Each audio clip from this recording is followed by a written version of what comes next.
Talk around and disregard it. Strip you off the ground, show you what heart is. Standing strong and proud, nothing can knock it. Let's get it started, it's the hardest. Talk around and disregard it. Strip you off the ground, show you what heart is. Standing strong and proud, nothing can knock it. Let's get it started.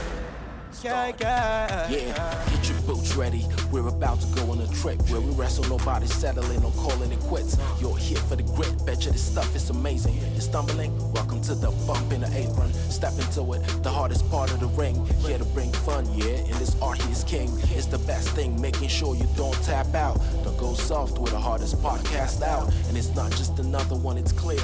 Off the rest, in this content, none contest. Take the nonsense off the steps. You know it's nothing but pure gems when it's coming off the chest. Get it?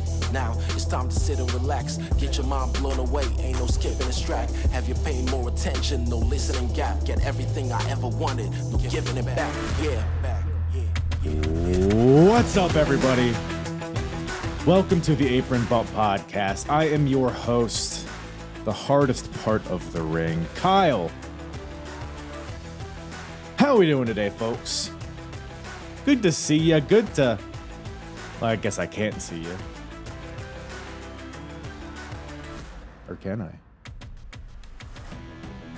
Well, we got some TNA to talk about. TNA Final Resolution 2007. Woo-wee! Making our debut in the year of 2007 for TNA. Is it a good year? I don't know. In my head, this is like peak TNA, right? But this show is not it's not a great start. But look, there's some good stuff on this show, right? But Final Resolution, you got the third match in the trilogy of Samoa Joe and Kurt Angle. We got a 30-minute Iron Man match between the two. If you remember, in previous episodes, both Samoa Joe and Kurt Angle, they've had two singles matches against each other, and each fella has won one. So they're one apiece. This is the rubber match here, and it's an Iron Man match. And if you want to go hear about those previous matches, those previous shows that we've gallivanted through to get to 2007, if you want to hear about TNA in 2004, 2005, 2006, I cover all that jazz. Just go to apronbump.com and go to the episodes tab, and you can select TNA, and you'll find all of the TNA episodes that I've recapped with various podcasts, with various guests, in chronological order, or you can just search TNA and whatever gimmick you're listening or watching this on. But chronologically reviewing the supposed golden era of TNA. But as I keep watching it, I'm wondering, maybe TNA just wasn't that great. It's a fun, I'll tell you this, TNA always brings the fodder to make fun about on podcasts. So it's always a hoot talking about these shows. I mean, we got Bob Backlund here, man. I mean, we got I'm trying to, I don't want to spoil too much here, but there are some segments here on this show where I literally, I sat down and I was like, I'm going to watch this show in one sitting. We're just going to watch it. I'm ready for some TNA. Then I watch, I get like a third of the way through the show and I'm like, I need to stop. I need to walk around. I need to go for a walk. I need to go get baptized. Like this is a lot. This is a lot. But I mean, the NWA title's on the line in the main event. It's a rematch from the previous show. Brought up Joe and Kurt. We got that Iron Man match. We got AMW has just split, so we're starting to see where each guy is going as a singles. We got a lot of questionable characters, a lot of questionable finishes. I think we should just get right into it because I think the episode will speak for itself. But it is a very TNA episode. It is very clear that this is 2007 Vince Russo TNA. I'll just say that. But there is some good stuff, and we'll get to it. And we'll get to it with my very special guest, Scott from It's Mr. Scott on YouTube. Joining me on the show. Was a great time having Scott on for the first time. We will definitely be doing this again. It was a good old time Old sexy Paul Giamatti over there. But go check him out on YouTube. Scott, he reacts to he does a lot of metal based content, not the elements, not the weird Saturday WWF show back in the 90s, although maybe he does react to that stuff. I don't know. But he does a lot of music based content. I think he plays the cello or one of those. Uh, no, it does a lot of metal reaction videos. He does wrestling stuff on his YouTube too. I was watching his reactions to some like cringy moments in wrestling. But Scott's been in the wrestling business, and we'll talk about that kind of in the beginning of the episode. But very knowledgeable guy, very entertaining guy. At It's Mr. Scott on YouTube. Same thing for Twitter, Instagram, Facebook, MySpace, Omegle, Chat Roulette. All of that stuff will be in the description as well. Give him a follow. He's a good follow on the social medias. He's a good listen. He's a good watch. He's a good taste. But anyways, follow me as well at Apron Ball Ball across the board. TikTok, YouTube, Twitter, X, Instagram. And I think that's about all we got to plug, huh? Let's get right into it, baby. TNA Final Resolution 2007 with myself and Mr. Scott. You have the most like satisfying voice. I don't know how to describe it. Like it's like I want it whispering in my ear in like a not weird way. I get that a lot. Yes. This is if Paul Giamatti had a very sexy voice. That's who you look like. Jesus I know. Christ. I'm not proud of that, but yes, I get that a lot. A better looking one though, right? That also comes with it too. I'm a sexier Paul Giamatti, whatever that right, is, yes. if that's a good thing or not. What everybody that's what I put on your little nameplate when the episode comes out. Sexy Paul Giamatti. Sexy Paul Giamatti. Sexy PG. That's something. Oh, was that a wrestler? No, Sexy Eddie was a wrestler. PG 13 was the tag team. Yeah, Sexy PG-13. That doesn't sound right. No, that doesn't sound right. That sounds very bad, actually. We probably shouldn't do that. I think Vince may have been trying to book them recently. Anyway, moving on. Topical. Yes. Look at us go. Look at this go. Yes. I'll get into the radio voice now. Welcome to the Apron Bub Podcast. Yeah, you sound like Don West over there. Speaking of which, mm-hmm. A little TNA action. So did you get a chance to check out the show? I did. And wow. It was like, I forgot about wrestling back at this time. It wasn't that bad. What a shock. It was interesting. There were some very I'll say TNA moments that we'll get into. There were some segments that had me I had to like stop watching and kind of walk around for a little bit to kind of process what I just watched. But I did too. Mm-hmm. You'll certainly get into it. But first things first, you yourself have been a big part of wrestling for a while now. So I guess just tell the people, like, because you said you've been a wrestler, a booker, a referee, kind of just like a synopsis of your history with wrestling. Oh man, so it goes back to 1984 when I was 9 years old, and I was a very, very athletic kid when I was young. I mean, I did bowling. Yeah, that's something. And so so I was never really into any kind of sports or stuff like that. And I'm flicking around TV one day, and this wrestling thing comes on. Like, what is this? And I remember watching the movie Rocky III. I'm like, who's the big dude in there with Sylvester Stallone? And what's this MTV crossover stuff? So that's that was kind of like the introduction for me into pro wrestling. And then as time went on, you just become so engulfed into the culture and wanting to learn about everything you can. Growing up in the Northeast, all we had was WWF at the time. We would get AWA in syndication. We would get World Class in syndication. Never got NWA, Jim Crockett Promotions, anything like that, unfortunately, until much later. So it just kept festering me and we found out, me and my close circle of friends, that we had independent wrestling in our area. And we're like, independent wrestling? What's this? We didn't know what this was, This is, 96, 97. This is the Attitude Era. ECW's on the rise. This is when independents are starting to get more hardcore. And then as time goes on, this promotion that we're going to see, like so many others, they break away and they break off, and somebody starts their own promotion and so forth. So A promotion started. Well, actually, it was a school started in my area, and a friend of mine got hooked up as one of the first students, and they were going to have a exhibition because this was in New York, which has a wonderful state athletic commission. Oh, that's what I've heard. Yeah, so wonderful, so fair, and it's not corrupt at all. No. And so they're going to have an exhibition, which is students against teachers in front of friends and family. Can't charge at the front door. And I was on my buddy, like, you got to get me on the show. You got to get me on the show, whatever it takes, ring announcing, refereeing, I don't care.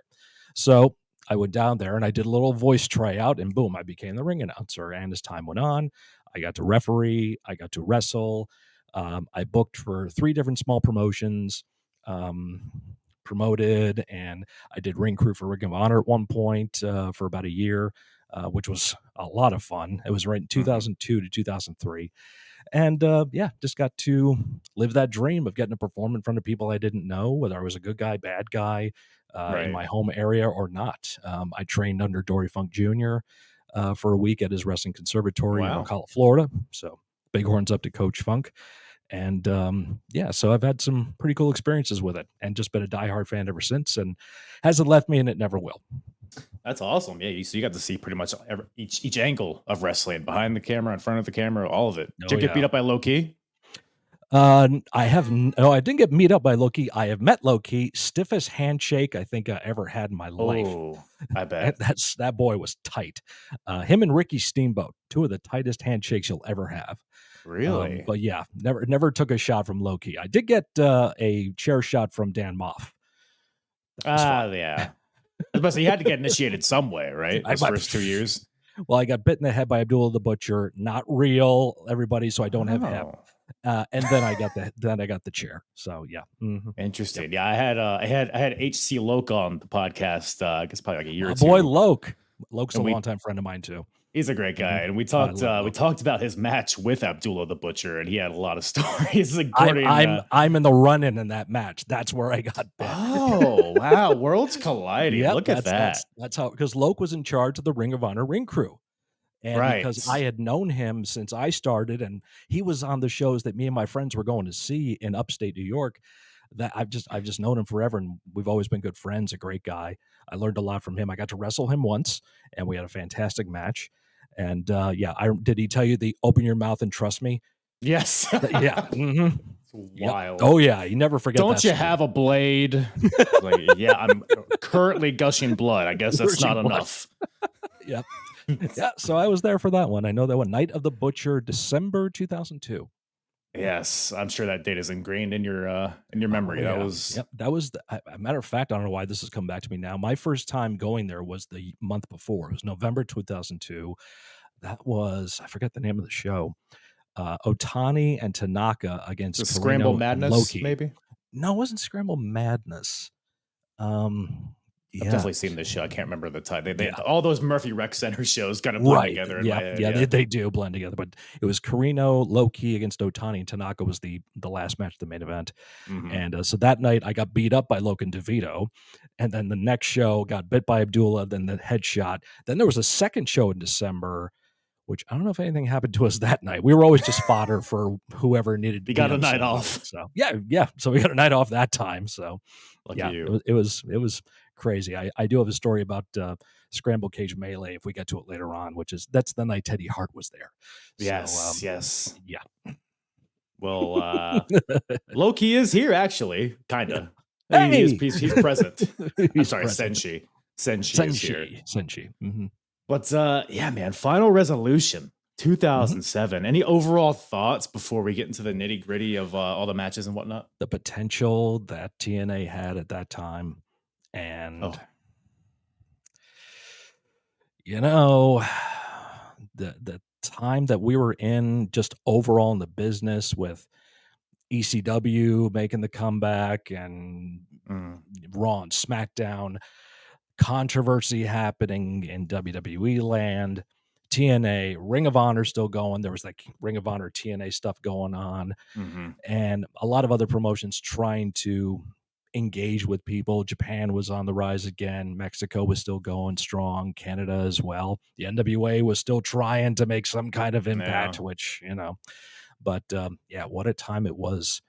And we saw the decline after this time period in the wrestling overall. I guess you want to say for the mainstream attraction to it. It wouldn't be for another 10 years, really, where it would start to pick back up again. Yeah, those late 2000s, early 2010s, pretty rough. Maybe not from a business standpoint for WWE, but creatively for sure, it was definitely, at least as a fan, for me, it felt like they were an idol for a while. And that'll tie right into the VKM segment later. But yes, oh yeah, they said a lot of things and they weren't wrong. I mean, there was a lot of garbage, a lot of garbage on TV, and which is just, this is a perfect time for a company like TNA or like Ring of Honor to really make waves. And Kurt Angle just recently became a part of TNA just a few months before this, and that's kind of the snowball just keeps going from there. But TNA, they try to capitalize on it. Maybe they get a little heavy-handed, but again, we'll discuss it when we get to that portion of the show. But let's kick off the show with the last man standing match, huh? Yes. What a way to open a pay-per-view. And what a pairing here. AJ Styles and Rhino. Yeah. It's two guys you would never like put together in your head, but it works for me.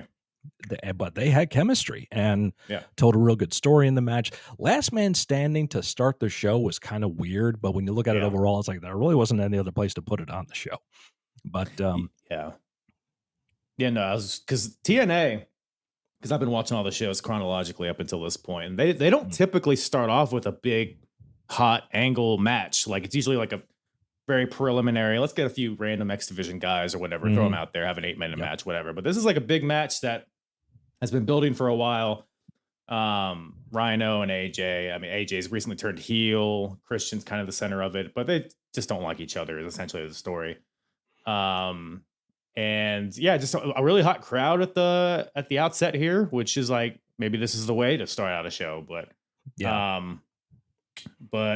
crowd at the crowd at the time was also kind of synonymous with TNA at that time because they were into it. They were hot. They were hot this whole night. And this is a time where they're really getting into it because we have a dream match scenario happening with Kurt Angle and Samoa Joe. And it's like, this is what everyone's been wanting to see. And TNA's like, we got this. We got to take care of this best we can. And at the beginning, they did real well with it. Didn't end well, but they got really good with this, good traction with that angle and that feud going. But with AJ and Rhino, you're seeing Rhino doing, planches over the top rope to the floor on the AJ. Like, who is this guy? You don't expect this stuff. See AJ doing the head dive and everything and doing all his flip stuff. Like when the hell the Phenomenal Forum gets so powerful, he does in this match, he doesn't win. But wrestling logic. But and I think a finish that satisfied the story at the time. But again, to start the show with that was a little there could have been maybe the next match could have gone in that spot, but it's hindsight, 2020. So for sure. But so the last man standing, people listening are probably familiar with WWE's version where you just have to stay down until a count of 10. But these guys, TNA, they're playing into a playbook that I've seen ACW incorporate, maybe other promotions as well. It's a last man standing match, but you have to get a fall over the guy before the count starts. You have to pin him or submit him. What do you think of that concept? Because to me, it feels a little redundant, a little unnecessary. It's like guys are just taking pins and losses for no reason when you can just, like I said, do it like WWE does now, just counting when they're down for a significant time. I want to say there's always been this discussion, what's the difference between a last man standing and a Texas death match? And I think that's it. I think the pinfall is last man standing and Texas death is just a 10 count, but I could have that mixed up. My brain don't function as good as it used to. So it's like, it's like too much counting, if you will. Right. In a way, wrestling fans, numbers, you got just leave that out of it. 1-2-C, they just don't get there sometimes. Exactly. But seriously, it's like, as a wrestling fan in a match, you want to see the 1, 2, 3. Well, you've seen a 1, 2, 3, and now you have to try to count to 10. All right, let's bring them out. We get a 1, 2, 3 again, and they get to 6. They got a 1, 2, 3, and they get to 7. It's like, I get the up and down of a match, but I think the action should control that, not a count. So that's where it's like, it's kind of and this proves outdated concept. It's been upgraded for modern times to make a little bit more sense. But they do a great job with it in this context. Yeah, for sure, for sure. The concept of the match stipulation, I didn't really, like you said, it felt a bit little too stop and start for my taste. But Mhm. even so, I mean, AJ, like I said, newly turned heel, so it's interesting seeing him break out. Just the traditional heel tactics, using his wrist Mhm. tape to choke the guy, which I feel like you don't see anymore. I feel like we need to Nope, bring you that don't see back. that anymore. Just old school stuff from AJ, which is great. And then Rhino, I think why this pairing works because you have AJ, who's a bumping machine, especially at this point, and then you have Rhino, who his whole thing is look how high I could throw this guy or how hard I can slam Yeah. him. So that just meshes really well. We get a few pinfalls here. I think Rhino hits a spine buster for a pin or some along those lines. Yeah, Rhino hits a spine Mhm. buster for a pin, but AJ gets up. And AJ, does he ever pin Rhino in this match? I'm trying to look through my notes. Try to remember. I can swear he does, but I don't remember exactly what the pin Yeah. was. Well, all in all, it doesn't matter because Yeah. AJ gets hit with a gore, and then Rhino goes to the outside to set up a table because I guess he's anticipating AJ getting back up before the count of 10. But AJ Mhm. like starts to get up. He's on his knees at like 7. And then he Mhm. sees Rhino coming after him. He sees the table. He's like, no, no, no. I think I'll Yep. just sit right here and I'm lose this good. match. Which is such a heel thing to do, and it was really, really But he executed well in lost though. context. Like, would That's he right. not? He is he not missing out on the winner's purse? I mean, That's the dichotomy of it. the That's the back and rankings, forth. Yeah, as a professional, as a wrestler, you want to win, right? Because you'll right? up the rankings and you'll get the bigger purse money and all that fun stuff. But as a heel, storyline wise, because it's TV and not just, wrestling for wrestling's sake, it's television. It's got to be episodic television, Yeah. folks. That's where it's like, oh, no, no, no, no, no. You want to beat me and I'd like to beat you, but I see what you're going to do and I'm going to screw you, which is what he verbally says to him. And I'm just going to take off. So you're not going to get satisfaction tonight. I can beat you some other time. Cocky heel stuff. Yeah. Okay, cool with that. But that's probably one that they had to hash out in the booker room, in the writing room, and just say, does this make any sense? I don't remember who's booking at this time either. I don't Oh, remember who's in Russo's there. charge. Is it Russo at this point? Yeah. Well, that would answer that question then. So If it's not evident by some of the other stuff that's on let's the call show. Jim Cornette and find out. Okay. Oh man, but no, yeah, I don't know that's if a I good could point. swear on here too. I could totally get No, into a yeah, Cornette please, thing, please do. God, The more, the better. There's my Cornette. That's a good cornet. Thank you. It's Thank you very like much. he's on a roller coaster or God something. But I like damn. it. But yeah, this Actually, finish made me mad, so I guess it worked. the micro impression, not to beat this dead horse. The micro Please. impression of Jim Cornette is this. Well, that's it. Wait, why was that the best? That was like the best, quickest impression of all time. I like There it. you go. Do it again. Well, I'll just have you that. just as a recorded soundbite. that, didn't you, for a bit? Yeah. Yes, soundbite. Yes. I'll I'm break the it king out of later. sound bites. There we go. That's why I brought you. That's why you're here. That's why I'm here. Yay! So yeah, But, solid match, at least in this context, to start the show up. So Well, AJ's still alive, according to Rhino. Rhino grabs the mic after the match because, of course, he's not too happy. He's a Rhino after all.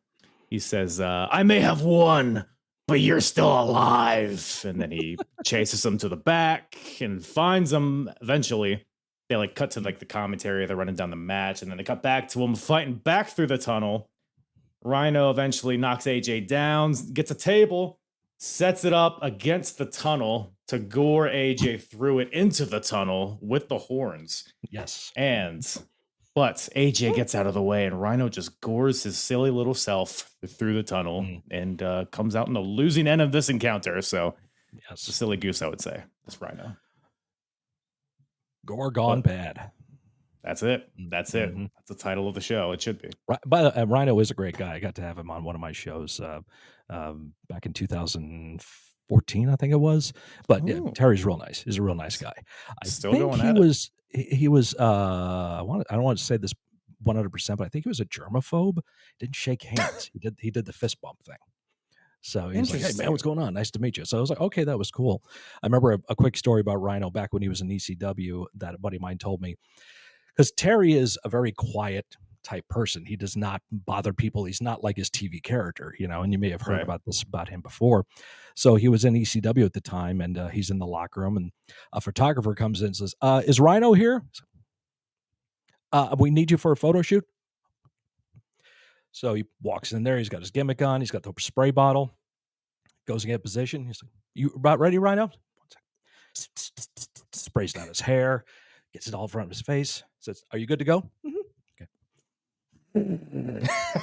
And the photographer went, Just a big wet monster in front of her, in front of them, It's like, all just well, out of then he gets nowhere. into his character now, doesn't he? That was like exactly how I was picturing it in my head, even down to the Yep. spray bottle. Because he's a wet fella. He's a This very Rhino. wet fella. Yes. But yeah, still going at it. Rhino, I think he was just on TNA's pay-per-view Yeah, I think you're couple right. weekends ago or something. So Mhm. love to see it. Love to see it. But after that, we follow it up with maybe the match that should have opened. A three-way for the X Division Championship. Got the champion, Christopher Daniels, defending against Chris Sabin and Jerry Lynn. So The past, the present, and the future. have you met Jerry Lynn? I know he was a little bit in Ring of Honor. I did not really get to 02. meet Jerry, unfortunately. He probably was there a couple of times, but again, ring crew. I'm there to work and do stuff, so I'm not there to just hang out. Have met Daniels, such a nice guy. I remember when all of us in the ring crew, because we're all we were associated with HC Logue, so we all knew each other from working different companies around New York and New England and stuff like that. So every time we got together, it was just a big chum fest. Right. And we would sit in the locker room. They would let us sit in the locker room back at the old Murphy Rec Center there, which was downstairs, this big open area. And we, the ring crew guys, all just be off in the corner, on the side, just kind of hanging out there. And I feel this presence walk up behind me. And I'm like, what's that? I turn around and there's Daniels. How you doing? Chris Daniels. Nice to meet you. Yeah. Oh, hi, nice to meet you. Like, he came around to all of us. It wasn't like, young boys, new guys, you got to go up to the veterans and shake their hand. He walked right up to us and was like, how you doing? Nice to meet you. It's nice to meet you. Thanks for being here. Thanks for being really, really nice guy. So Wow. I You're got just no problems with Christopher Daniels at all. I can only go by my own personal time right. meeting him, and that was that. Sabin was there too at the time. Jeremy, I think Yeah. was his name. And he was brand new getting into the business at that time, because this was, like I said, 2002, 2003. But he was quiet. He was nice. He was still trying to find his time. But Jerry, unfortunately, because I'm a big metalhead, and I know Jerry's a metalhead too, so I think we would have had a lot of fun conversations, but not at that particular time.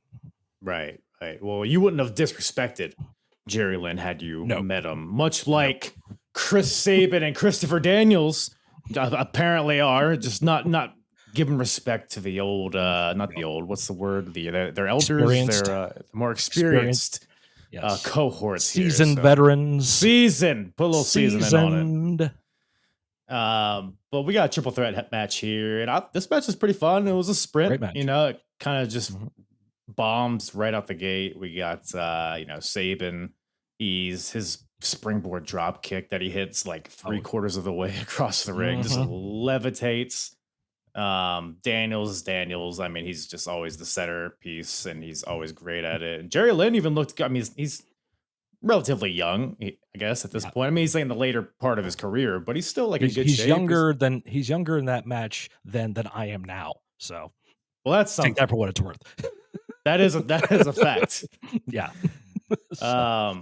But yeah, I thought all these guys looked good. Really good match. At the end here, we got Jerry Lynn hitting the cradle pile driver on the Christopher Daniels, and then Sabin, that cheeky bastard, just rolls up Lynn, picks up the bones with the tights, rolls him up, pins him. New champion, Mr. Chris Sabin. But yeah, hell of a match. What'd you think about it? Great match. And again, that was so spot on of the time frame when with TNA too. It was like, what was their standout? It was the X Division. And this is the perfect example. And I agree. I think this probably should have opened the show. Whether the heel goes up or not, you want to get something that gets the crowd into it and gets them excited. That's what this match did. So it could have swapped 1 and 2, but again, hindsight, it doesn't really matter now.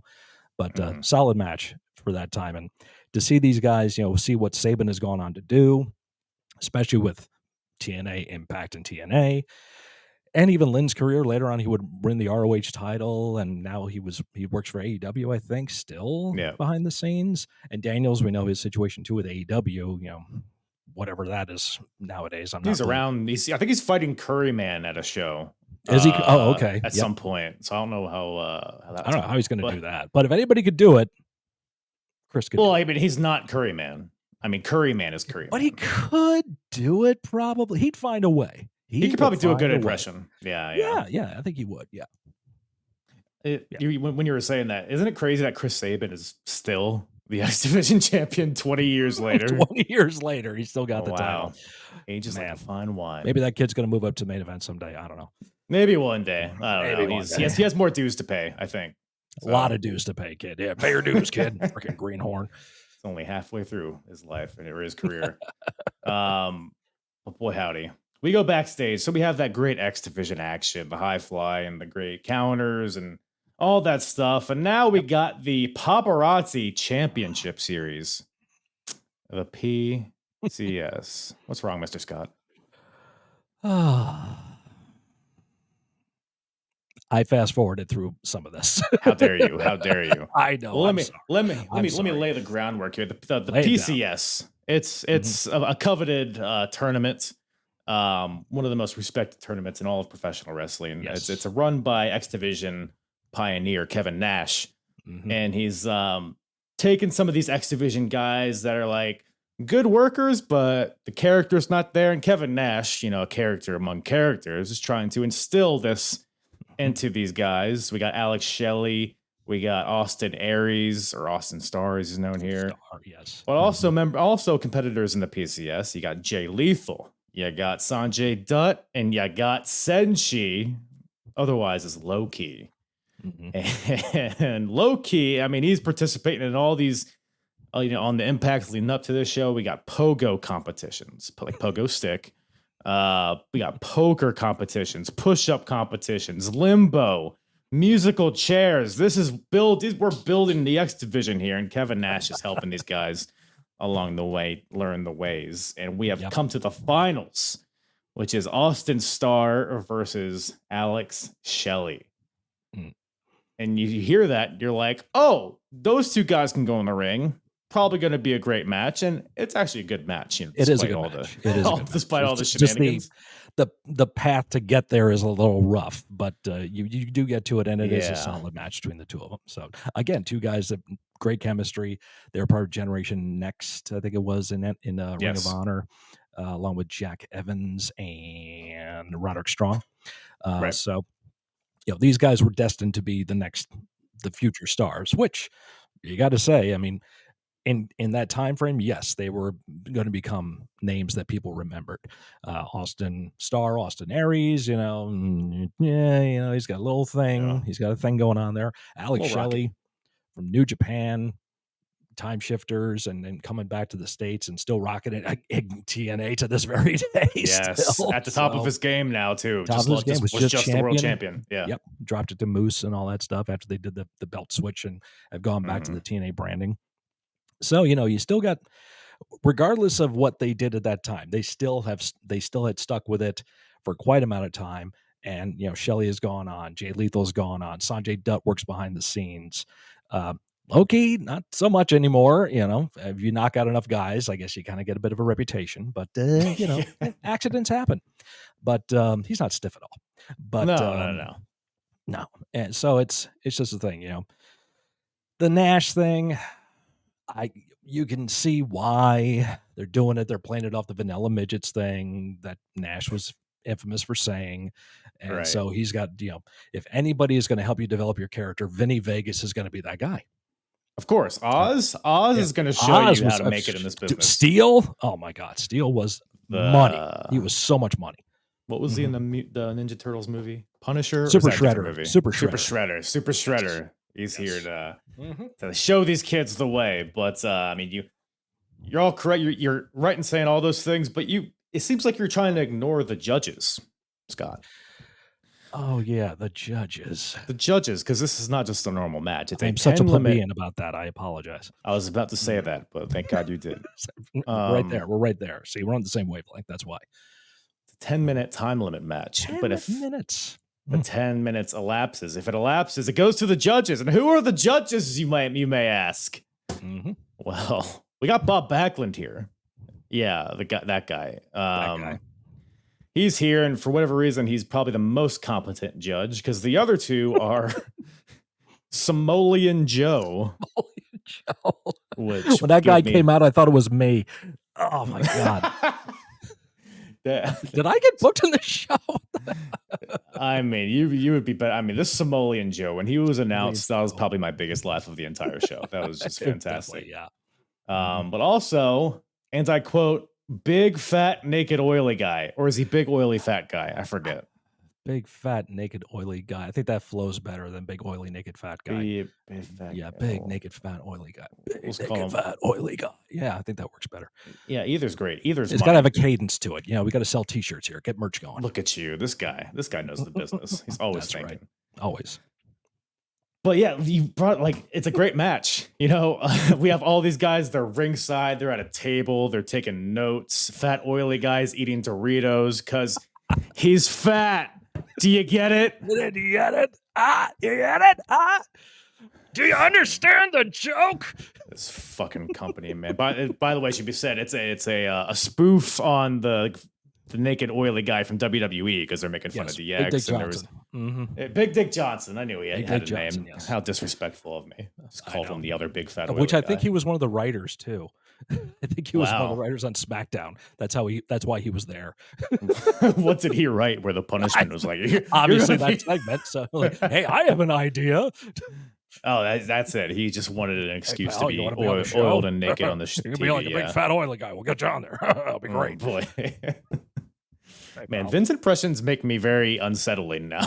Like very unsettled. They like sent I a will tingle not down do my. them anymore. When I do it anymore. Just If I keep get your really pants pissed off, down. if I get really pissed off, I'm pulling out my Terry Funk impression, which is Oh boy. we Well, got to if get Terry, there. We got to get there. if Terry Funk shows up here, I mean, you just never know with TNA these days. You never know. You never know. But yeah, these two guys, like you said, they were both in Generation Next, so there's obviously the innate chemistry there. Really, Mhm. really refreshing kind of style here because Shelley's very chain wrestling based, but with the fluidity of being a young and semi-high flying guy, and Austin Starr. I mean, goddamn pal, say what you want about his personality, but his in-ring style, he's the most explosive wrestler I think I've ever seen. I mean, he's just Yeah. incredible. But the match, wouldn't you know it, time limit draw. We got Austin Starr, he locks in Shelley and Camel Clutch, and then the time rings or whatever the hell. Mhm. But Kevin Nash, look, the road that we've taken to get here, we can't just end in a tie. I No. mean, what we just gotta not have a PCS champion? I mean, that'd be Gots silly. to have it. We got to have it. So we say 5 more minutes, Kevin Nash says, which my question is, why not just make it a 15-minute? I don't know. But we got the bell rings. We restart the match. A bunch of quick roll-ups. They're trading. They're countering. And Shelley ends up coming on the winning end here with a roll-up in like 10 seconds after the bell. It was very quick, but Alex Shelley wins. He wins the trophy, and I guess he wins Kevin Nash's love, I guess. That was I think also that was an a element. thing, yes. Mhm. Yeah, they're all trying to, because Shelley in particular was really close to Nash. They were all, in paparazzi before this whole thing, and Mhm. Austin Starr's kind of gained some of Kevin Nash's his eyes. He's kind of looking at him like, oh, maybe this is my new boy Hey, toy. this or might be whatever the hell. guy.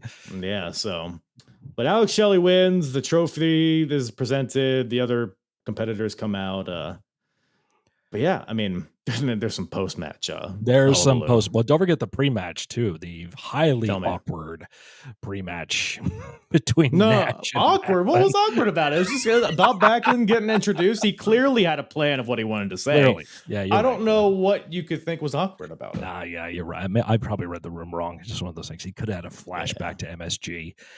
Right. That was 8 seconds, and man, it really just like.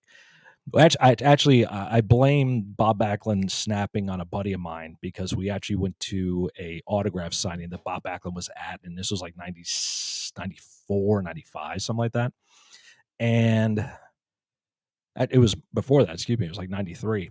And my friend brought a picture to Bob Backlund to sign, and it was a picture of Bob Backlund in a Campbell clutch. So we think when Bob saw that, he snapped. I So love we that. always blame my buddy for doing that. So yeah, it's his fault. Did he put Good him work, in a Scotty. Camel Clutch? I hope he put him in or a chicken wing at least. Yeah. I mean, come on, he can't just get off scot-free like that. Yeah, you make him bumble. Oh, Mhm. like the dating app, you make him go find Yes. love in a really inconvenient way. Okay.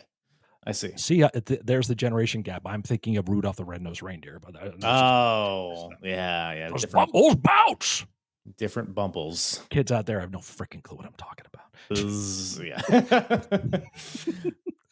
Moving on, we've talked about this segment longer than it already was. No. We are not done. Don't you try to shoot on through this. Austin Starr is upset.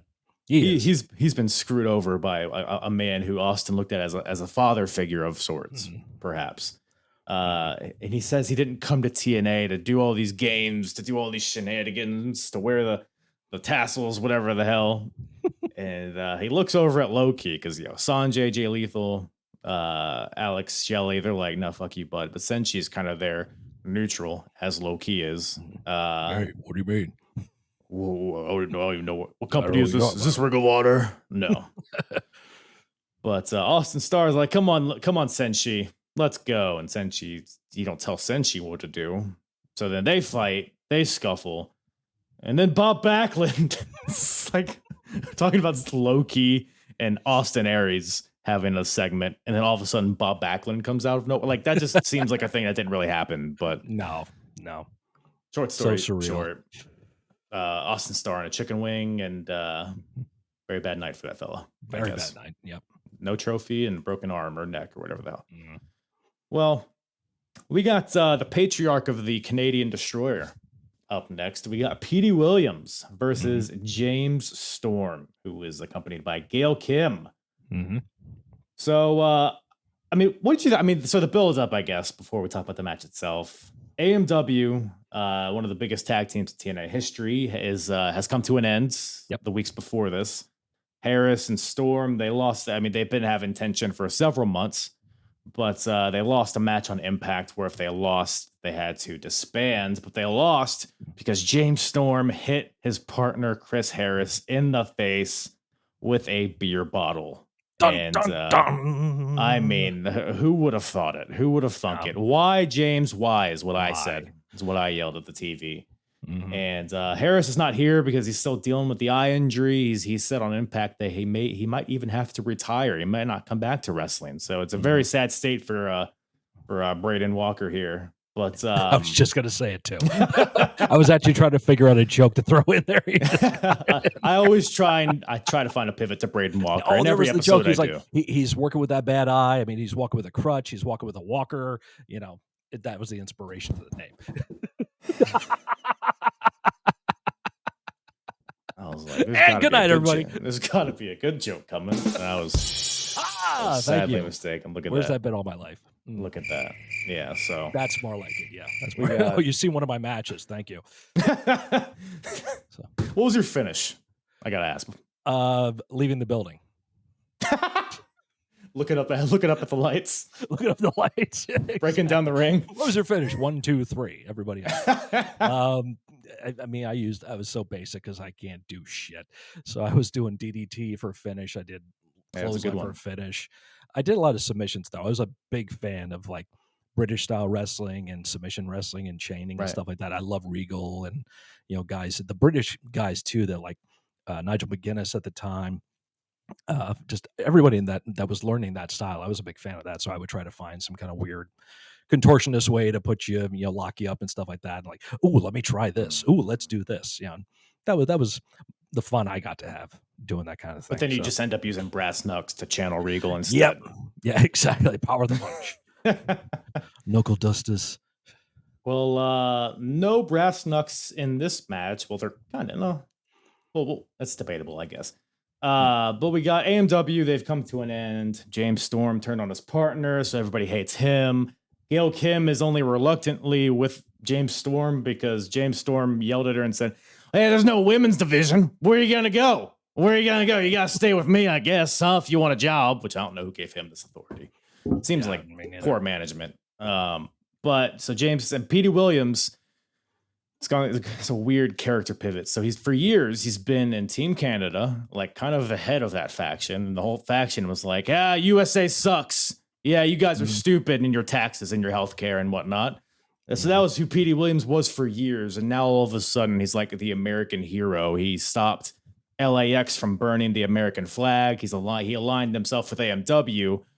Mm. So now he's a babyface. I don't know, kind of a weird. I don't know. Do you remember Petey Williams in this era? Do you remember like this character switch happening? Yeah, because again, he was one of those guys that got over because of his finish, Canadian Destroyer and all that stuff. But what that was kind of like that was the stick to get you to watch his match, the stick and the carrot, So you got to Right. watch his match. Like, oh yeah, this guy's got talent. Doesn't have much of a character right now. We would see that later on with the math genius, but Yeah. we would see a development from him, and this was another time where it's like this guy could go anywhere. WWE could snatch him Mhm. up. He could stay in TNA, be in Ring of Honor. I remember seeing him do some fun stuff in PWG, doing some matches out there. We got to be a little bit more comical and show a little bit more of his real personality. Right. So, and now he's behind. Is he? Yeah, he's behind the scenes of Yeah. WWE He's now too. often like, when they break up brawls or whatever and security Right, comes out, yeah, he's in yep. there a lot of He's one of times. the pull apart guys. They're sending out the cruiserweight division to get me. But They will surely stop this. But yeah, that's a guy's good point that Canadian Destroyer. Because in my head, it's like, oh, that's his crutch. That's the only thing he's known for. But you're waiting for it the entire match, and then Right. that makes you watch the match. So I guess it is a good way of looking at it. Mhm. But this match is what it is. Petey's mad at James. It didn't do much for me. It was kind of, it was there. It wasn't actively bad, but I think this was more about the post match than the match itself, maybe. Yeah, I mean, they had a good chemistry in the ring. They had a solid match. It was not meant to be anything fantastic because it was middle of the card. It's one of the we're coming down on the hill right now, so we're going to come up in a little bit. So it's got to keep that momentum going.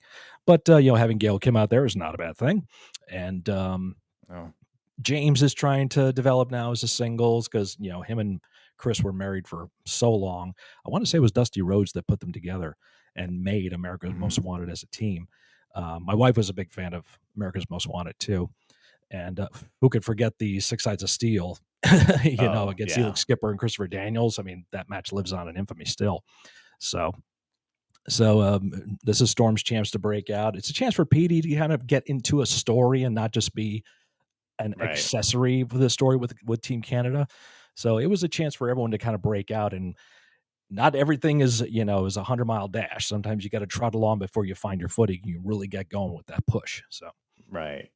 Like at this point, who would you have guessed from AMW would go on to have a more successful singles career?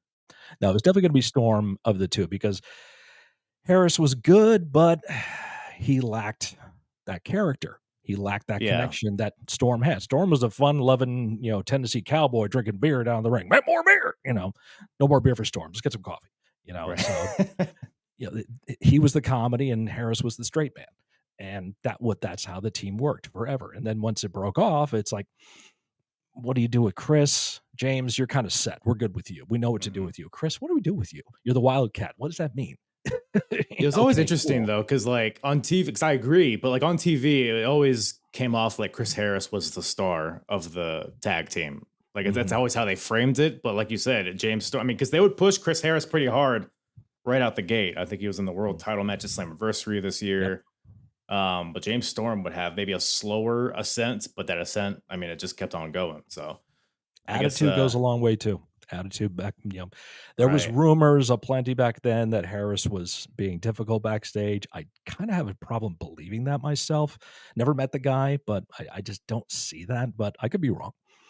But I think Storm is the kind of guy everyone just gets along with. Everyone likes.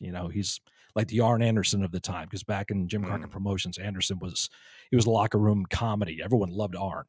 Tully was a professional fuss budget, to quote Jim Cornette. So Whoa. that probably would be the dichotomy here. The same setup. Everyone loves James. Chris is kind of take or leave. So James is set, and still James is wrestling to this day. Not as as prevalent, but he's still wrestling.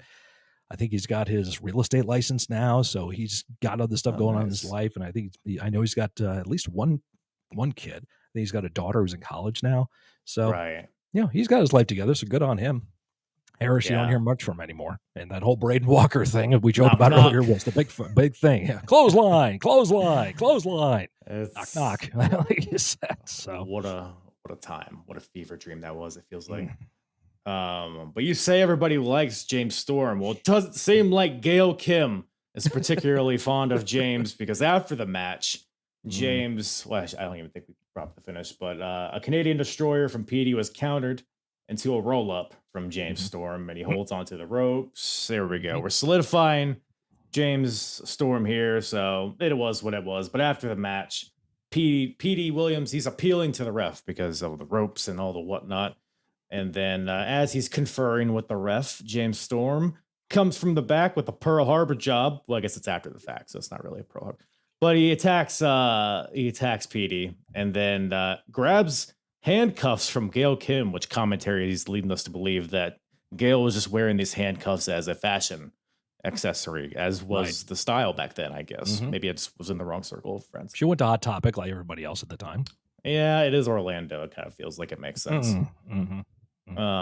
But so James handcuffs Petey to the second rope in the corner and grabs his beer bottle as if he's going to hit Petey Williams with it.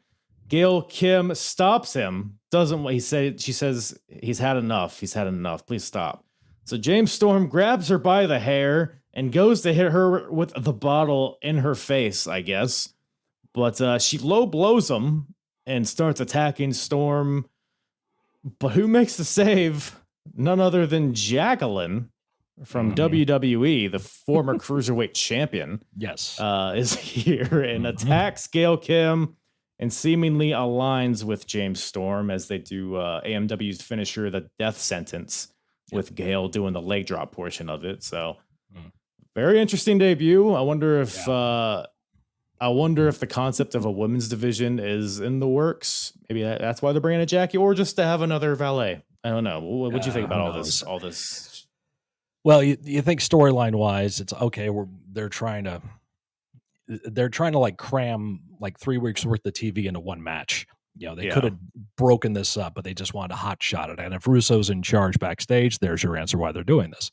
But you sit back, you look at it now, so many years later, like, okay, so James had Jacqueline in the back on standby, so in case Gail did something not with him, she could run out. What if Gail actually went with him? Would he have both Gail and Jacqueline, and Petey would be stuck? I mean, where's the logic here? Where's the wrestling logic? I'm sorry, let me clarify, because logic. Right.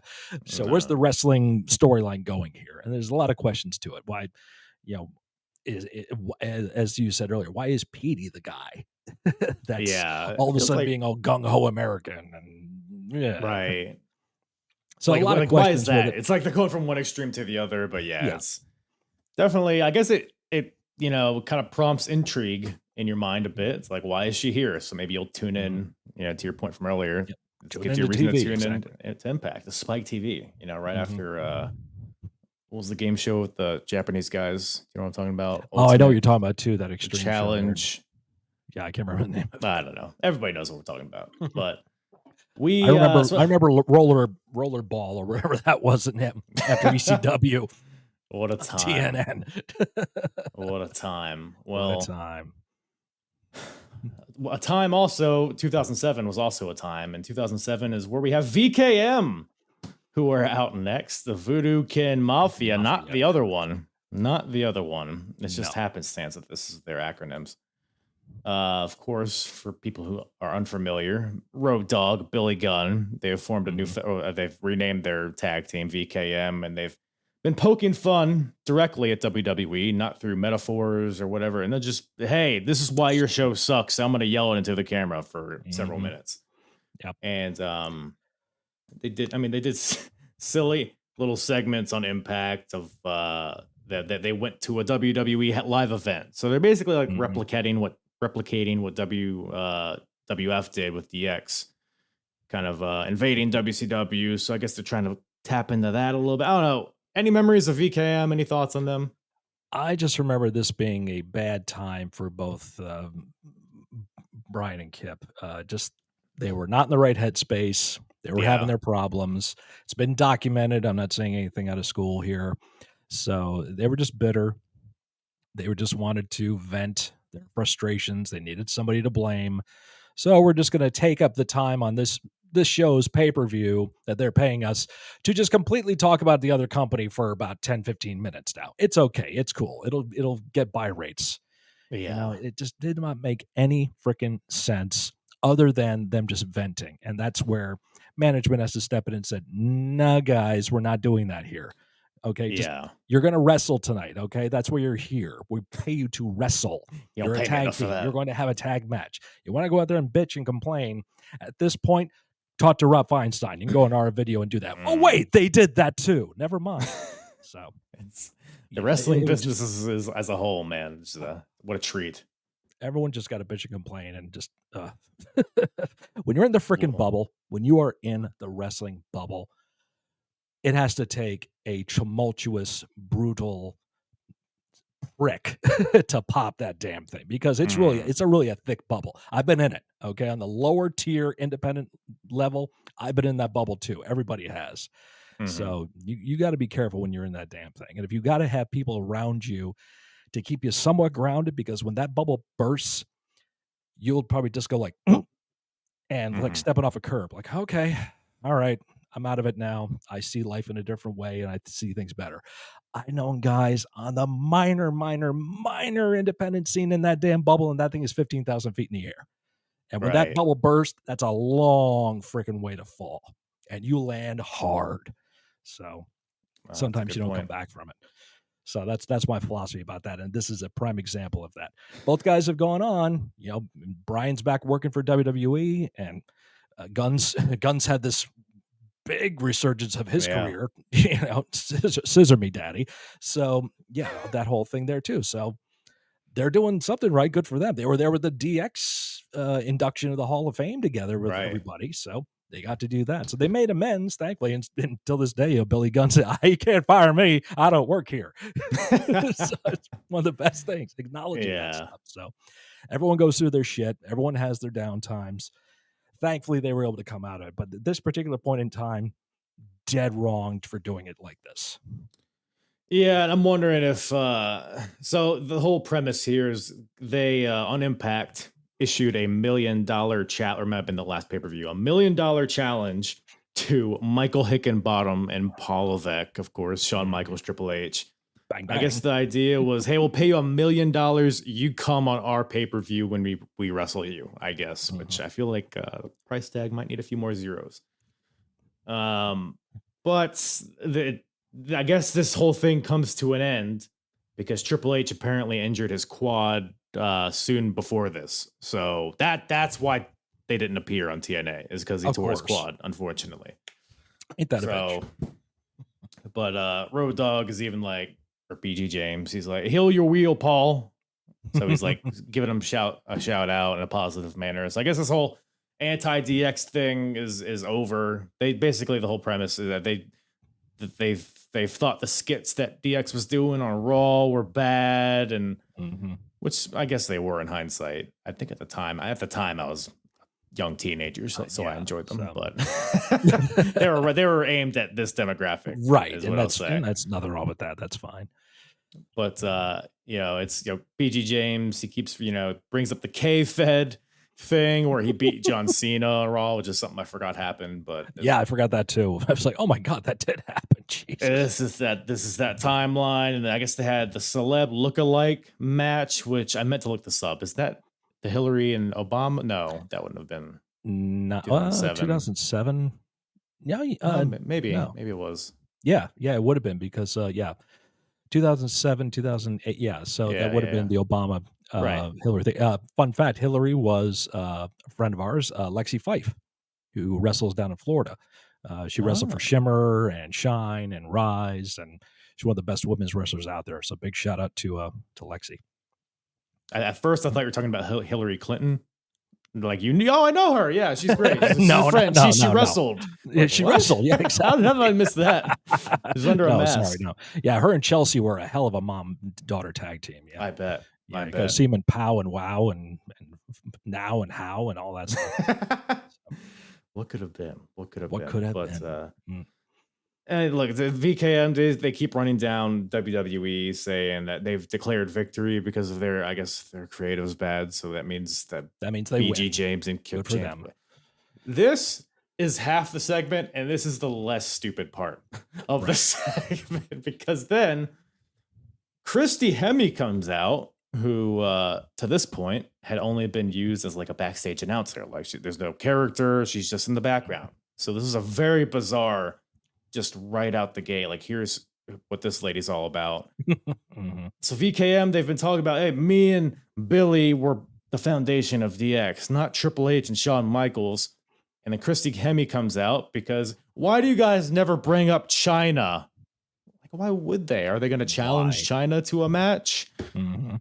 And, I mean, Chris Hemme is in tears. She's Yeah. hysterical. Like she just watched her mother get stabbed backstage and ran out here. Like she is Yeah. not a happy camper. No. She's saying, "What? Because why don't you bring up China? Because she's just a woman. We're all disposable. You men think us women." Which I'm saying this now, and after the news I heard earlier, is maybe she's not wrong. Maybe somebody, maybe Yeah. somebody. should Great have heard timing this. on this one. Yes. Yeah, man, this will Yeah. be a couple days after the fact. People will forget, right? No one will remember it by then. No, something else will happen.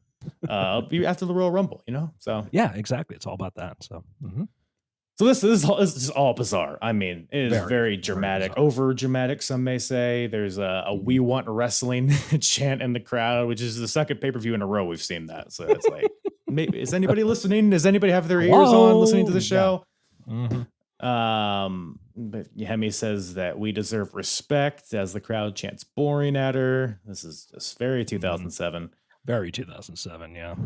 And yeah, I Yeah. forgot. If wrestling fans out there was a time where women's wrestling was not as welcome as it is now. Pretty much at this time, all you had was Shimmer. You had Yeah. the Shimmer promotion, and those ladies were kicking ass, but it was hard for them to get work anywhere else besides like internationally. You get them in Japan and Canada and Mexico and England and stuff like that. But Yeah. in the States, especially on television, didn't didn't bring ratings, they thought. So they didn't Well, care about them Scott, back I then. think the reason is, I mean, Kip James explains why women weren't wrestling anywhere else is because they're only good for two things. Two things. Yep. And that So was the was the- mentality. Was the two things sucking and dick, or was it just sucking dick and then something else? Because I didn't hear the second one. Yeah, I forget what it was. I don't. I thought he know. was going to Review tape. intimate that, and then Brian cut him off. Yeah, it So, seems. about I mean, making babies and doing all that stuff. Typical male chauvinist type stuff. listen here, you little slut.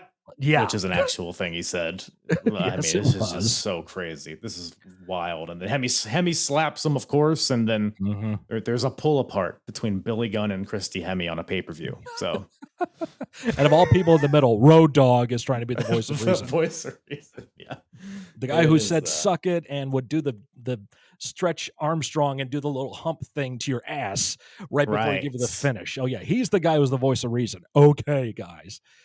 You can always trust a road dog. Well, Always trust him. Watch them. weirdly enough, I don't even know if that's the part of the show that annoyed me the most. I think it was this next match. We got the NWA tag titles on the line. We got the champions, LAX, the team of Hernandez and Homicide, taking on Team 3D, of course, Bubba Ray, Devon. Brother Ray and Brother Devon. Thank you Oh, very man. much. I hope they don't hear this. They're going to take this down. Brother Devon, Brother Ray, they're here, and they They're are. This is their first foray into challenging for the NWA tag team titles because they wanted to work from the bottom when they got there. So they've, beaten other preliminary tag teams. They sent the Naturals pack in, I guess. Mm. And it's got a little personal on impacts because, 3D is like, look, there's only one team left, and that's you, the champions. And then LAX attacks Spike Dudley in the ring, which, for context, people, this is around Christmas time this happened. So Spike Dudley was dressed as Santa Claus and throwing presents into the crowd. I would not open that. But then LAX took out Santa Spike. They beat up Santa Spike in the middle of the ring. And then Team 3D, they come back and they take out the LAX manager Conan. So it's a little tit for tit we got going on here. Now we got a tag title match. What do you think about this match? I guess the match itself. And It was as bare bones basic as you could get for a tag Mhm. match, and there really wasn't anything special about it. It did fine, and everyone hit their spots and everything. I thought Homicide and Hernandez were a great team at that time. There were two guys that were just kind of put together as happenstance, and they were both in Ring of Honor too at the same time, so they kind of had known each other from there. And then you put the two of them together, and they did really well. Homicide could work with anybody, especially back then. He was, one of those big king of the indies type dudes, and a good guy too. He was real nice. And Hernandez is cool too, a really nice guy. And the Dudleys were, Team 3D, say they're going to sue again. There you go. They were the established tag team, and they knew what they had to do. They're trying to build this. They're not going to just glom them, take them all out in the first shot. We need to build this up and get to a point where people want to see this happen. So for that case, that's why you get the finish we get in this match, which I believe we will get to. I'd rather not, to be honest. Moving on. Here we go. Well, I mean, I guess, first of all, everybody's still recovering from that previous segment. So the crowd is very much down at this point. I don't know if they were ever really being able to brought back, I guess maybe Joe and Kurt, but Bubba's wrestling in a t-shirt and jeans. What do you think of that fashion choice? I kind of did that, so but it's like it's not like wrestler jeans, you know what I mean? Like these look like he just got them at the mall, and he's got like a new t-shirt. It just looks like he's a guy on the street, not like a hardcore wrestler. Also, he's basically doing the McFoley thing. He's got the flannel, cut off thing going, so he's doing that at the time, which I think was a rib because.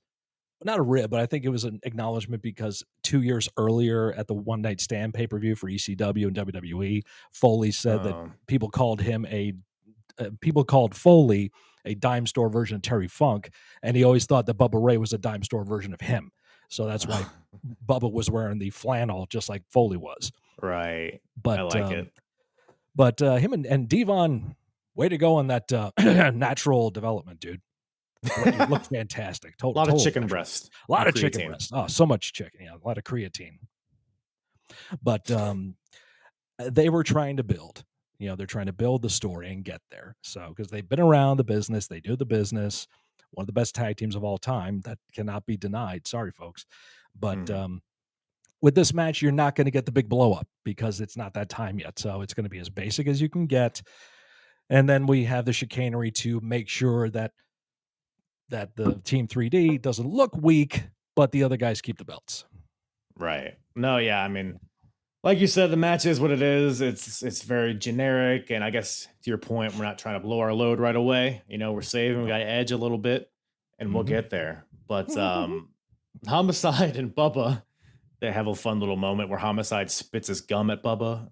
I'm sorry, Brother Ray. And then Brother Ray takes the gum and puts it in his own mouth and then spits it back at him. I think I got lost. It was like, those ball under the cup games. It was hard to keep track of. They have a fun, for whatever reason, the intensity of Homicide and Bubba Ray going at it on the outside, like shoving each other into the barricades. It felt a little real at times, but yeah. Homicide was not above like like go ahead, hit me, dude. They were challenging each other. Yeah, he was not going to back down. We get the classic Dudley Boy stuff, the Wazza headbutt. We get the 3D on Homicide. But before they can pin Homicide, I think the ref was distracted at some point. I don't know. It's TNA. Who cares? Santa Spike comes back out. Spike Dudley apparently still hasn't taken his Santa outfit off. And I guess he's now acquired a drinking problem all of a sudden. Comes out there with, was it like a Smirnoff? You recall? It was like I think it was like a mini Smirnoff type thing. It's probably weird like schnapps or some kind of stuff. It was the holiday season, so That's what they had lying around in catering. I guess it's the only choice they had. Yeah. So I guess Spike Dudley is drunk, so he comes out and goes to the top rope and does a splash onto Homicide, but the ref sees this and DQs the Dudleys because their drunk half-brother came out dressed as Santa and got them DQ'd for no reason. Thoughts? That's what brothers do. Yeah, especially half-brothers. Especially if you're Dudley or a Team 3D brother thing, buddy, half-brother set. A 3D. I think their last name is 3D. Their last name is 3D. Okay, so yeah, when you're a 3D bro, that's just what you do. That's just what you do. Yes. Hey, my buddies are getting beat up. Hold on, I'll be right back. This is gonna be fun. Oh, look, I look like Santa Claus. I like this. This is pretty good. Were you a member of the Dudleys? Red-nosed reindeer. Yeah. So yeah, he just goes out there. Hey and ding ding ding. So, I guess we're extending the story. We're not going to win the titles on this pay-per-view, I guess. Maybe Hell we'll wait no, for. please. This I ain't don't Bound know. for Glory. Come on. Maybe never. Yeah, it's the only one that matters. Yep. But something that was bound for glory was this next match. Hmm. We finally get something a little tasty to digest. We got a 30-minute Iron Man match to be the number one contender to the world title. We got Kurt Angle versus Samoa Joe. Mm. Ooh, match of the night. I think it's Match match of of the the night, right? night. Absolutely. Yeah, I Mhm. think it's pretty safe to say. But I will say that I was happy to see, because the feud had gotten kind of Russo-fied a bit on these impacts. Because at first it was just straight sports style, like, I don't like you, you don't like me, we're gonna fight. That's what's gonna happen. And the previous two matches, because they've had two matches at this point, they've each won one. But Joe won the second match, which put them at 1-1. And Kurt, who had previously said, we're not fighting more than twice, this is gonna be it. So naturally, when he loses, he kind of blows a gasket. He's beating up people backstage, and he demands a rematch from Samoa Joe, but Joe doesn't want to give it to him. So what does Kurt do? Well, he finds a random woman, holds her hostage, holds her ankle hostage, As an Olympian would do. as he's here to wrestle. Mhm. Real wrestling. Hey, let me find this tomato backstage and hold her at ankle point. So but Joe's in the ring. Kurt, this is on Impact leading up to the show. Kurt is on the stage with this woman. He says, I'm going to break her ankle if you don't give me a rematch. And Joe's like, fine, okay, all right, just chill. And then Kurt's like, well, I'm going to break her ankle anyway. So he breaks her ankle, and then he's dead. Mhm. So that's why we're here. But Again, they kept those shenanigans out of the match, though. Sometimes the trip to get to where you need to go is rough, but sometimes the experience is great after the fact. So that's It's all what you about the get friends here. we made on the way, right? Right. So. Yes. Mhm. But the match is, so it's Iron Man match. So Mm-hmm. naturally, you're going to get several falls. But I like how they did it here. It's similar to, I don't know if you remember, the Ultimate Submission match between Kurt Angle and Chris Benoit from 2001. It was kind of similar to this, because like that one.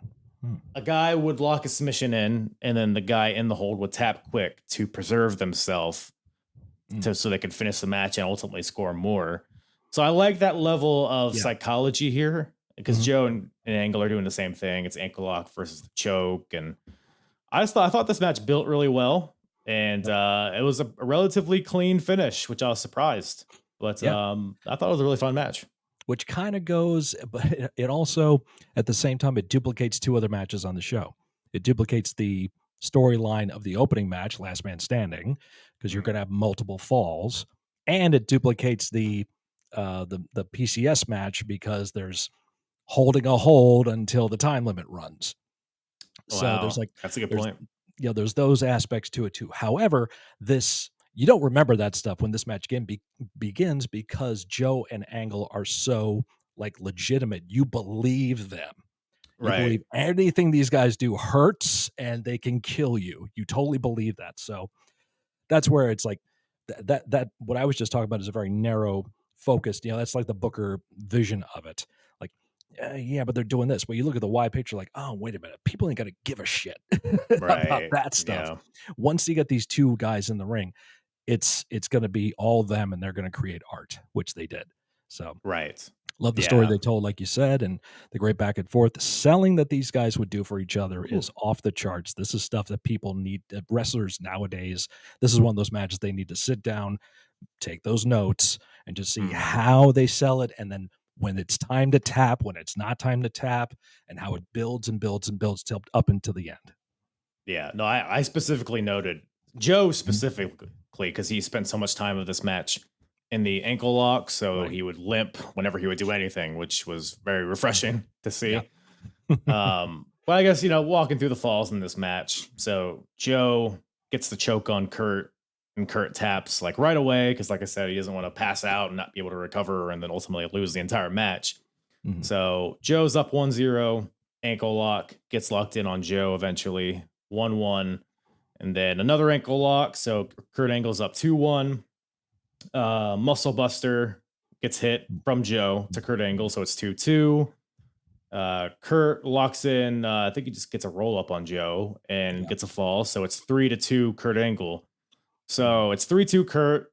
We're working our way towards the end. The intensity kind of ramps up. They go to the outside when Kurt Angle's like half trying to stall, trying to run down the clock, I guess. But Joe continues after him. But Kurt Angle's kind of taking advantage of the damage he's done to the ankle at this point. He's smashing Joe's ankle against the ring post, making Joe chase him.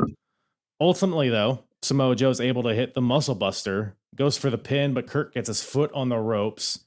1 minute left. Joe locks in the ankle lock, but Kurt is able to hold on and refusing the tap. So Kurt Angle wins 3-2. 3-2. Mhm. But yeah, I thought the intensity, especially towards the end Right. there when it was getting a little more desperate, and I Mhm. thought it was a fun match. It wasn't an Iron Man match that like dragged on like a lot No. can. That's the other thing too, is the pacing of it. Because when they start Right. out, they're going, it's a little bit slower. It's the feeling out process happening in the ring. But then you got to have enough in the tank to kick it in at the end there. It reminded me a lot too of the 3-match series that Punk had with Joe in Ring of Honor, because Mhm. they did 2 full 1-hour matches, and then the last one, which was like 35, something like that, not even. And so you have to have enough there and pace yourself enough to where, okay, 50 minutes in, we got to get going now. Then you got to have enough to really kick it in, because now the crowd is like, you need to get them back in. They just sat there for 50 minutes. You got to Right. pick it up in the ring, and that's what they do here. So that's mastery at its finest about telling that story. So Yeah. and leading up to what eventually would be the biggest drawing buy rate ever of TNA was the cage match they had. So Right. That's where you Joe know, won the title, right? yep, I think it was, yeah. Yep. And then there was the King of the Mountain match where Joe let Angle win, but we're not going to talk about that. No. But yeah, all leading up to that, just the way they built, like it was like a UFC type thing, because there was 2 legitimate guys, like I said before, that you could Mhm. believe were going to kill each other, and then you put them in a cage, and it's like an MMA thing, because Kurt's got his feet taped up and his hands taped up and everything. He's going into this like as a shoot. So and they delivered with that match, and fortunately they couldn't keep the momentum going. Go figure with TNA, but at that time. But yeah, regardless of that, this is the match to watch on the show. Absolutely. Yeah, they've been building Joe so well at this point. The only guy he's lost to is Kurt. Mhm. But I'm curious because I don't exactly remember what he does after this, but I think him and Kurt, I mean, I guess they still are intertwined, and Joe will be in the title picture, I guess, but we got to find out who Joe's eventually going to face Right. for the well, I guess Kurt won the number 1 contenders, but we get to, it's later down the road. We got the NWA World Title on the line. We got the Mhm. champion Abyss defending in a 3-way against Sting and Christian Cage. Mhm. Ooh, a lot of very relevant names still Yeah, nowadays. to Again, this day. And that's another weird thing about everyone we just mentioned. Almost everyone we just mentioned is still involved. Joe, AEW yeah. champion. Sting is still in AEW, still wrestling.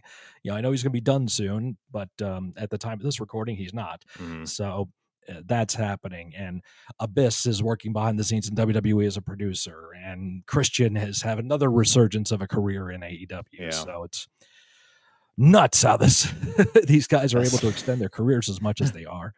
that's so funny how you run down like how many AEW champions were on this show 20 Mm. years ago. It's just Yep. Yeah, that's crazy to think wrestling, too. man. Wrestling. Wrestling's weird like that. So It's weird for stories like this because Mhm. we got Abyss, and so the champion, he's with James Mitchell, of course, Yes. Father James Mitchell. Love James Mitchell. But we're starting to see a little tension between Abyss and James because Sting goes to Abyss. He's like, "Hey, pal, I think you're your own man. I don't think this red suited idiot should be walking you around with a leash." And then Yeah. Abyss is like, maybe you're right, Stinger." So it's been this kind of tug of war between Sting and James Mitchell for Abyss's love, and eventually Abyss kind of stands, strong with Mitchell by his side. So, and Christian over here, this slimy rat on the outside, is like, "Hey, my boy Tomko, who is newly in TNA, Tomko knows a secret about you, Abyss." Yep. Hmm. And it's implied that he did something in prison. I don't know if it's the fact that he went to prison or if he did something in prison. I don't really remember how the I story don't know. unfolds. So we don't really get any clarification here. He was dating some chick. I think she was sister to Katie Vick. I don't know. Oh, I see. Sorry for Something her along loss. those lines. I Sorry don't for her remember. loss. You know, man, wrestling. I don't know. I mean, Abyss and Kane are pretty much the same thing. So there's probably a Katie Vick equivalent, right? Yeah.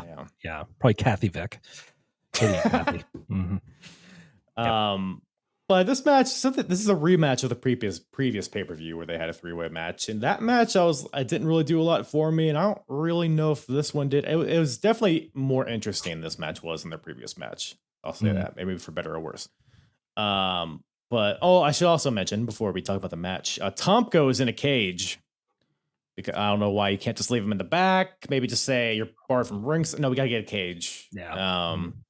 In reality, on Impact, they put Christian in a cage, and I'm convinced that they bought a cage, set it up, and wrote an angle about it just so they can say cage in a cage. Cage in a cage. Yeah, you're right. Yeah. And now they just have this cage, so they're like, we're gonna get our money's worth for this cage, so we're gonna put Tomko in it. But wouldn't you know it, he finds the keys somehow when the security guy, the key holder next to, I don't know, maybe I'm getting ahead of myself because there's so much to talk about this match. Yeah, there is. Thoughts, I guess. Yeah, I know. I mean, I didn't hate the match, didn't love it either. 3-ways are tough, and they already had one on this show, and that was a different pace. That was a much faster paced matchup. So this one's got the title involved. We have the storyline going. Like you said, with Sting's trying to help Abyss become his own man, and Mitchell's like, "No, he's my monster. You can't have him." And Cage is trying to be this slimy little prick to slip in there. Like, I'm going to do it. Dead dad, so he's just gonna do his thing. So the guys involved all know what they're doing, and they do what they can. And that's where I'm saying I didn't hate it, didn't love it. It's there. It's a solid match for what it was, and does the business it needs to do. That's where you really had to come down to the bottom line. What was the business of the match? It was to get the belt on Christian. So they did that, and they did it in a way where he came off looking slimy and smarmy, kind of like what we saw earlier in the show with Sabin again. So there's that duplication thing that probably got hashed out in the meeting, and nobody's like, who cares? We're just doing anybody. Nobody's gonna remember. Okay, thanks, bro. But so yeah, it was what it was. But that was, I believe, that is right around the time where the NWA was pulling out of TNA. I think it was that year. I think Slammiversary was when they officially got rid of it, or slightly before that. So I know Christian is the last guy in TNA to hold the NWA World Title. Right. So right. Yeah, because it comes to a point when Team 3D get the tag titles. And then right after they became NWA Tag Team Champions, they could say that. And it was soon after that the NWA pulled out because TNA never really acknowledged, the licensing deal that they had with NWA at the time. Right. Anyway, so yeah, it wasn't NWA TNA anymore. It was marketed as TNA. So, but this match, so it's also an elimination match, which I don't know. In my opinion, all 3-ways should be elimination. What do you say to that? Yeah, I definitely see that. I think it adds an aspect to it, so you can have that situation like, okay, yeah, this person's going to try to save that person because they want to get the win, so that adds that aspect to it. But once we get down to 2 people, now we know everyone's on the same leveling playing field now, and we can just go from there. So I think that was another thing that it was a 3-way dance, or was it a triangle match, or it's one of those things too. It just kind of change the rules as you need to, and just make up a new name for it. Stay ahead of the law. But it was fine in this situation. It made sense, and Sting is out first, or is it? Abyss is out first. Excuse me. So Abyss is out first.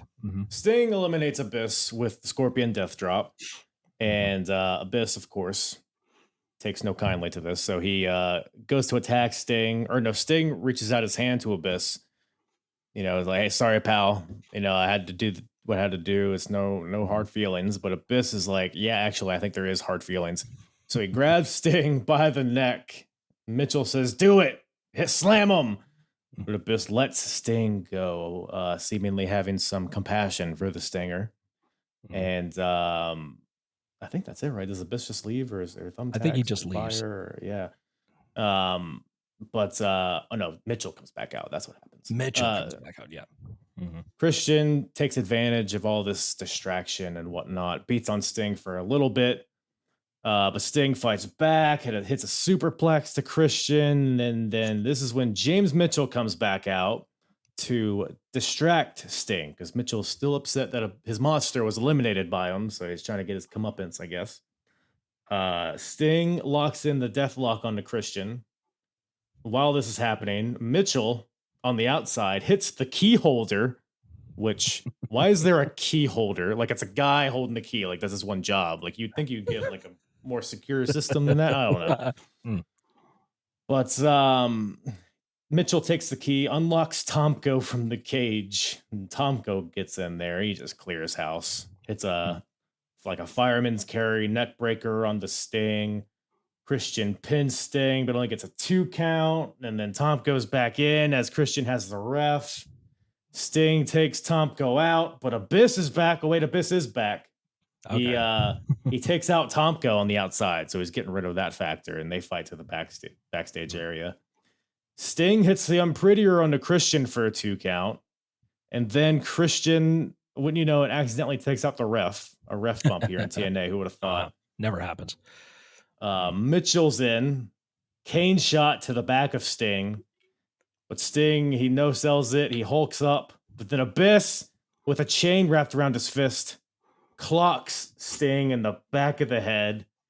And Christian hits a frog splash on this broken carcass for the win. 1, 2, and 3. becomes the new NWA champion. Now, I'm sure people listening are like, what? That was very confusing how you just said that. But no, it's just as confusing if you watch it. It's overbooking 101.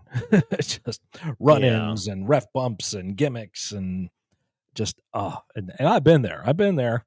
You know, you that's being in the bubble. That's that bubble mentality. Like, well, we have to do this because if we did it like this, it would not make sense. Like, does not freaking matter. Just get it over with. So you could have an Abyss. You could have Pin Abyss. He's gone. And then you could just had a situation where Tomko, because he's supposed to be a big tough guy, could break out of the cage maybe. I don't know. Right. And then he distracts the referee, grab the belt, blamp, turn around, Christian covers Sting 1, 2, 3. Just do that instead of having all this other shit happening going on there. But again, when you're in the bubble, you don't think that way. Yeah, it's a hat. To say it's a hat on a hat would be an understatement. I mean, Abyss turns on Sting twice in one match, which like how Sting with Ric Flair earlier in his career. I mean, Sting might just be the dumbest guy in wrestling. I think. Yeah, that's the other thing too. Is like the mentality of wrestlers in some situations just make no sense. Too deep in that bubble, man. Let me tell you, way too deep. But I do like this, like. In an overall sense, I like how this is basically Abyss and Sting having their very personal layered feud, and then Christian just coming through the back door and stealing the title and then running away. Like, I like that aspect of it. And to me, this is some of Christian's best work, maybe up until now in AEW. So, and this title wins a big part in launching that part of his career. So all in all, I was fine with it. My guilty pleasure is these type of overbooking finishes, like when Jeff Jarrett would do it, or previous year in TNA, and I grew up in the Attitude Era, so that kind of stuff's like just second nature to ECW, me. you saw them constantly, especially with back in the day of the Raven Dreamers matches and the Raven Sandman matches, and I mean those were set up as legit false finishes, because they weren't on network TV at the time. So it made you could do a little bit and get away with it. Then it just became formulaic. All right, ref. How many times do you see nowadays? Ref bump. Yeah. All the fans just turn and look because they know someone's coming. You just ruined it for the business by doing all those things. The hot shot. And eventually it just like, you can't get us anymore because we know everything. Okay, how about we go the complete opposite direction? We don't have any ref bumps. We actually give our refs credibility.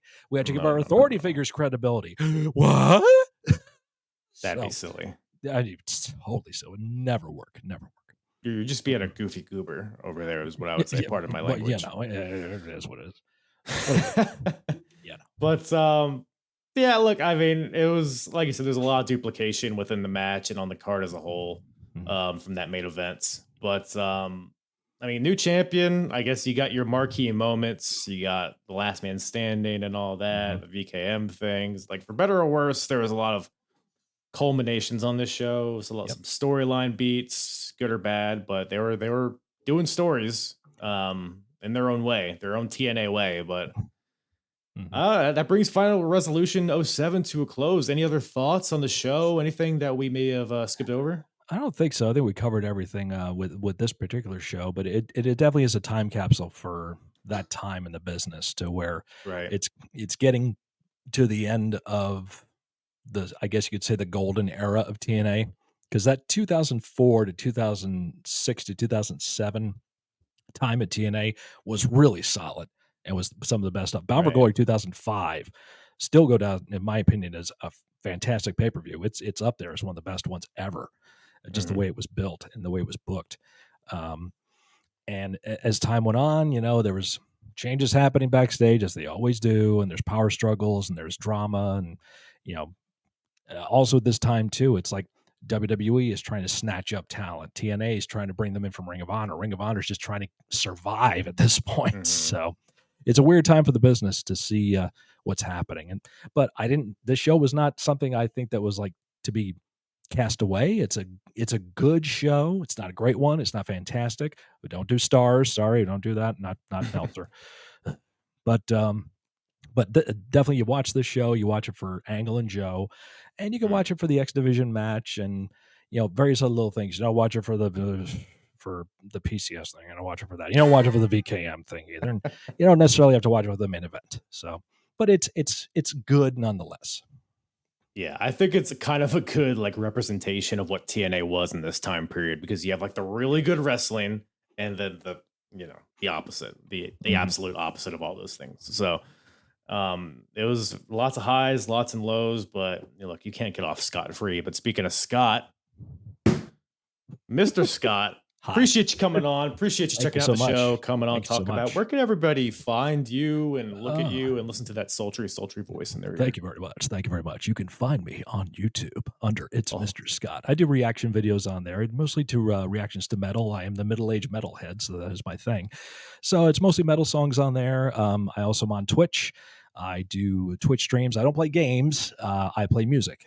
And as you can see behind me, I have some axes back there, one legit like bass axe right there. So I do play music on there. I play metal music. I'll sometimes do improv jams to jazz beats or blues beats or whatever. And then you might see me jamming some Metallica on there too.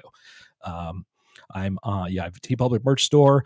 Quick shout out to my boy Doug Hills, who I've known for about 20 plus years. He designed this t-shirt, the Island of Relevancy t-shirt that was sold a while ago. Nice. He's designed a lot of t-shirts for WWE. You might be wearing one right now. You don't even know it. But yeah, Doug Hills, find him and give him some love. He deserves it. So you find me on TeePublic merch store. You find me on Twitter, Instagram, and TikTok, all under Mr. Scott. I do a lot of stupid stuff on there too. And you can find me all those different places as well. And the other thing I wanted to plug is recently, graciously, I became a published author. I have a story that was published in an anthology. It's called Stranger with Friction issue 9, and it is available on Amazon. You can pick it up. It's only like $10. My story, 7 Souls to Hell, is featured in that book. So, you can check that out if you like. So the one thing I've left to do in my life is to be in a movie, and I'm trying to do that. So if I can be in a movie, I've done the recording thing. I've been in bands. I've done the wrestling thing, and I've gotten to be a published author too. So I want to get in a movie someday, but we got time for that. But this has been a lot of fun. Thank you so much, sir, for having me on here. Appreciate it. Hope we can do this again sometime. Appreciate it. Yeah. Well, maybe we'll talk. I'm a musician too. I play a little bass clarinet, so maybe we could, do a little duet. A little guitar and bass. Absolutely. Absolutely, dude. You can run distortion through that, can't you? I haven't played in like 10 years. I don't even remember how to. Bass clarinet's the most annoying instrument. I don't know why I chose it. I don't know about that. I don't know. What's the most annoying instrument, Scott? Most annoying instrument is probably what's that thing they do in the South? Doing, ding, doing, ding, ding, doing, doing, doing. That thing, that mouth thing. Well, what thing? Sorry, I think you cut out. Could you do it again? Oh, sorry. Did I cut out on you like that? Sorry. Yeah. Test 1 2. Check 1 2. Testes 1 2 3. It's that thing that the Southern bands have. They have the thing in the mouth going, dang, dang, dang, dang, dang, dang, dang. Yeah, that thing. I don't remember what it's called. I was just gonna see how many times I can get you to do that. Well, hold on. So it's like dang, dong, dang, dong, dang, dong, hang, hong. Yeah, I'm gonna walk out. You just keep doing that for Okay, about 2 no problem. hours, and then I'll come back And we'll let's stop go. from there. Once again, thank you to Scott for joining me on this lovely, lovely episode. It was a great time having Mr. Scott on the pod. Go check him out. All of the social medias. He's an author. He's a musician. He's a wrestler. And he's just a swell, swell guy. So go give him a follow. Go give me a follow if you want. If you don't want to, I don't blame you. I think that's about all we got, huh? I think, after this TNA episode, I'm a little... It was a lot. It was a lot, but it was a fun time. TNA is always a... you never know what you're gonna get. It's like a box of chocolates, but if you open up the box, there's like a grenade, a dead person's ear, and then some chocolates, and then some delicious chocolates. But there's also like bat feces and a severed porcupine's head, So, but with that, I'll love you. I'll leave you. Appreciate you guys tuning in. Love you all.